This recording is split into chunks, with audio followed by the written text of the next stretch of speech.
بسم اللہ الرحمن الرحیم، السلام علیکم ورحمۃ اللہ وبرکاتہ۔ الکہف ایجوکیشنل فاؤنڈیشن کی ٹیم اس وقت ایک دریا کا قریبی علاقہ ہے، یہاں پہ موجود ہیں بن پہ فیض پور، اور کئی ایسے دیہات ہیں جو سیلاب سے بہت زیادہ متاثر ہوئے ہیں، اور یہاں مقامی لوگ جو متاثرین ہیں وہ کیسے کس حال میں ہیں وہ آپ یہ پیچھے دیکھیے گا۔ اپنا مختلف ٹینٹس لگے ہوئے ہیں، یہاں پہ یہ لوگ اپنا اپنا گزارا کر رہے ہیں۔ نیچے پانی تھا، گھروں میں کسی بھی قسم کا کوئی سامان بچا نہیں ہے۔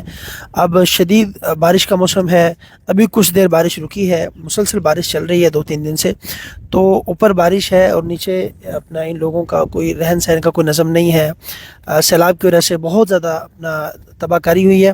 یہ میرے ساتھ ایک بزرگ موجود ہیں، ان کا آگے گاؤں میں گھر تھا، وہ بالکل اپنا سیلاب کی وجہ سے، پانی کی وجہ سے ختم ہو چکا ہے۔ بڑی پریشان کن صورتحال ہے، یہاں پہ ٹینٹس کی بھی مزید ضرورت ہے، اور پیشن کو یہ بھی ہے کہ پیچھے سے مزید پانی کا بہاؤ اپنا تیز ہو رہا ہے، اور اپنا جیسے جیسے جو ہے مزید یہ لوگ اپنا ان کی پریشانی میں اضافہ ہو رہا ہے، تو یہاں پہ ان کو فی الفور ٹینٹس کی اور اسی طریقے سے راشن کی اور اپنا پکے پکائے کھانے کی بھی یہ ابتدائی ضروریات ہیں۔ لیکن اس کے بعد جب یہ اپنے گھروں میں شفٹ ہوں گے تو وہاں پہ اصل کام جو ان کی بحالی کا ہے وہ بعد میں شروع ہوگا۔